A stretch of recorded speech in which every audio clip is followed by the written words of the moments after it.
Il y a quelques mois de cela, PlayStation moquait un petit peu la cross-génération du côté de Xbox, soulignant, dans la bouche même de Jim Ryan, le boss de PlayStation, que pour la PS5, c'était le saut générationnel qui importait le plus. Et puis doucement mais sûrement, on a appris, et j'en avais été un peu surpris, et j'en avais même fait un petit coup de gueule, que finalement, en fait non, PlayStation allait faire beaucoup de jeux cross-gen, certains même, on a été surpris d'apprendre que Spider-Man Miles Morales, ou encore Horizon Zero Dawn 2, enfin il s'appelle Forbidden West, mais allait aussi arriver sur PS4. Alors moi j'ai rien contre la cross-gen à proprement parler, au contraire je me dis que si tout le monde ne peut pas passer à la next-gen, ça permet à plus de gens de le découvrir, mais c'est vrai que la cross-gen aussi, ça peut brider la manière d'optimiser vraiment les jeux next-gen. Et en cela, comme je l'avais dit pour Microsoft, je ne pouvais pas faire autrement que le dire aussi pour PlayStation. Et bien visiblement, les choses vont aller le cran du dessus.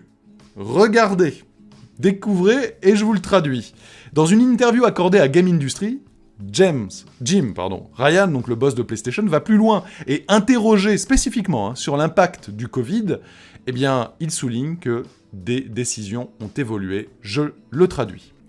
De toute évidence, nos yeux et nos horizons se sont levés en ce qui concerne ce qui est possible avec la communauté PS4 sur la base de ce que nous avons observé au cours des 6 derniers mois.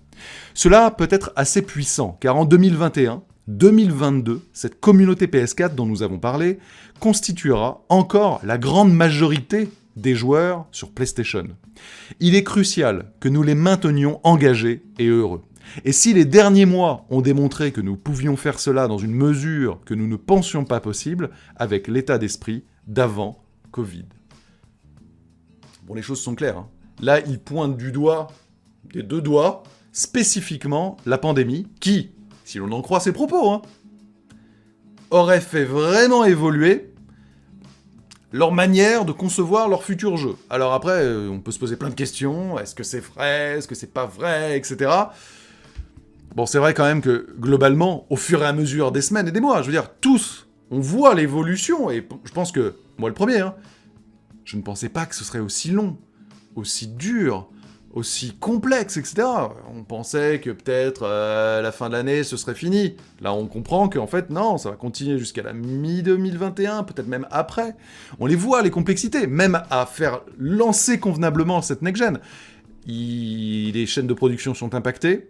Il n'y aura pas autant de consoles qu'ils n'auraient voulu le faire, des deux côtés, Xbox comme PlayStation. On voit que les développements des jeux sont les uns après les autres impactés, plus encore que ce qu'on pouvait imaginer.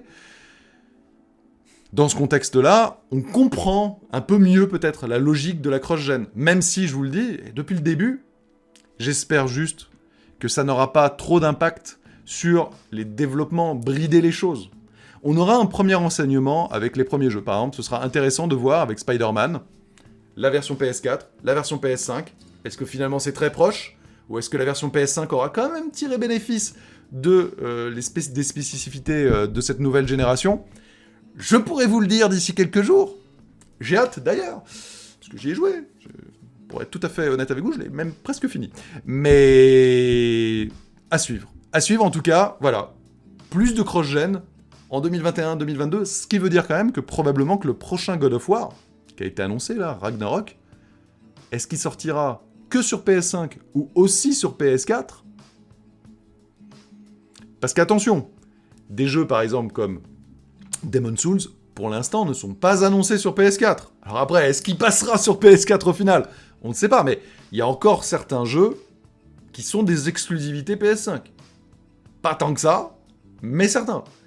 À voir. Et puis surtout, à voir les spécificités. Mais bon, de fait, pour le level design, le game design, etc., quand on a un super SSD, mais que ça doit aussi tourner sur PS4, qui n'a pas de SSD, ça va pas faire des changements si phénoménaux que ça. À suivre. Peut-être des bonnes surprises ?